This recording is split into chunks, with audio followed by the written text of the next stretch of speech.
लार ग्रंथि कॉकरोच की।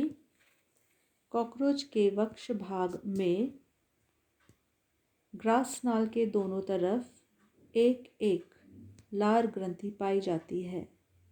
प्रत्येक ग्रंथि एक द्विपालित कटी फटी पत्ती समान या अंगूर के गुच्छों की तरह अनेक स्रावी पालियों की बनी होती है। स्रावी पालियां महीन नलिकाओं द्वारा परस्पर जुड़ी रहती है। इन स्रावी पालियों में दो प्रकार की कोशिकाएं पाई जाती है, जाइमोजनी कोशिकाएं तथा डक्ट्यूलधारी कोशिकाएं। कोशिकाएं लार का श्रवण करती हैं। लार में जाइमेज एंजाइम व श्लेष्म पदार्थ म्यूकस सब्सटेंस पाए जाते हैं। ग्रंथिल पालियों से छोटी छोटी नलिकाएं मिलकर एक बड़ी लार वहिका का निर्माण करती है। लार को संचित करने के लिए एक लंबी अंडाकार थैलेनुमा संरचना पाई जाती है, जिसे आशय यानी रिजर्वॉयर कहा जाता है। प्रत्येक ग्रंथि के साथ एक आशय पाई जाता है। आशय की भित्ति पतली व पारदर्शी होती है। प्रत्येक आशय की एक आशयी वहिका निकलती है, जो लार वहिका के साथ मिलकर सहलार वहिका का निर्माण करती है। यह अधिग्रसनी यानी हाइपोफेरिंक्स की अधर सतह पर खुलती है। लार वहिकाओं तथा आशयी वहिकाओं में क्यूटिकल से बनी स्प्रिंग नुमा छल्ले पाए जाते हैं। फूड, फीडिंग एंड डाइजेशन, भोजन, भोजन ग्रहण एवं पाचन। कॉकरोच एक सर्वआहारी प्राणी होता है। वह सभी प्रकार के भोज्य व अभोज्य ऑब्जेक्ट्स को ग्रहण करता है, जैसे रोटी, सब्जी, मरे हुए कीड़े, कागज, चमड़ा, लकड़ी आदि।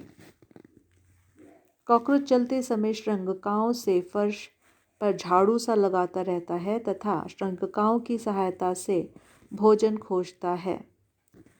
खाद्य वस्तु मिल जाने पर अग्र टांगों तथा जंभिकाओं द्वारा इसे पकड़कर मैंडिबल के बीच रख देता है। मैंडिबल्स की सहायता से भोजन को छोटे छोटे टुकड़ों में पीस लिया जाता है। मुख गुहा के सलाइवेरियम लालाशय में भोजन के साथ लार मिलाई जाती है। लार में उपयुक्त श्लेष्म पदार्थ भोजन को चिकना बनाते हैं और उसमें उपस्थित जाइमेज एंजाइम स्टार्च का जलीय अपघटन कर देते हैं। चिकना भोजन आसानी से निगलकर ग्रसनी में भेज दिया जाता है। मुख गुहा से भोजन ग्रसनी तथा ग्रास नाल में होता हुआ अन्नपुट में पहुंच जाता है। ऐसा आहार नाल में उत्पन्न पेरिस्टाल्टिक मूवमेंट क्रमांकुचन गति द्वारा होता है। अन्नपुट में भोजन का पाचन प्रारंभ होता है। अन्नपुट में मध्य आंत्र से स्रावित पाचक रस भोजन के साथ मिलाए जाते हैं व कार्बोहाइड्रेट का पाचन होता है। अन्नपुट से पेरिस्टाल्टिक मूवमेंट द्वारा भोजन गिजर्ट में आता है, जहां गिजर्ट में उपस्थित क्यूटिकल से बनी दंतिकाओं द्वारा भोजन को महीन कणों में पीस दिया जाता है। गिजर्ड के पश्च भाग में उपस्थित पल्विलस में लंबे लंबे शूक की सहायता से भोजन को छानकर सूक्ष्म कणों को स्टोमेडियल वाल्व से होकर मध्य आंत्र में भेज दिया जाता है। मध्य आंत्र की उपकला तथा यकृत अंध नलिकाओं द्वारा स्रावित एंजाइम भोजन में मिलाए जाते हैं।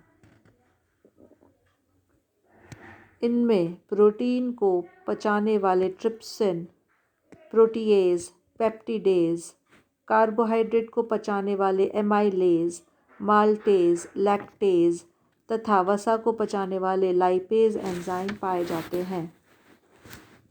मध्य आंत्र में ही पचे हुए भोजन का अवशोषण किया जाता है। अवशोषण मध्य आंत्र के अलावा यकृत अंधनाल तथा अन्नपुट की कोशिकाओं द्वारा भी किया जाता है।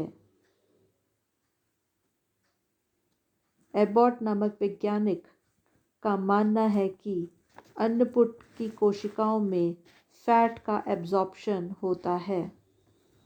पचे हुए भोजन का एब्जॉर्प्शन कर उसे डिफ्यूजन द्वारा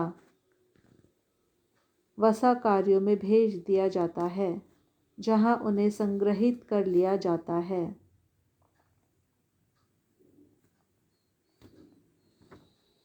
बिना पचे भोजन पश्च आंत्र में चले जाते हैं।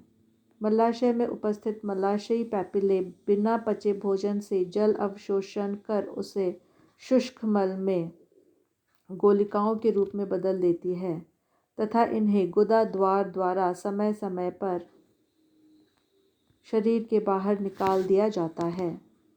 गुदा द्वार पर उपस्थित स्फिंक्टर मसल मल त्याग की क्रिया को नियंत्रित करती है।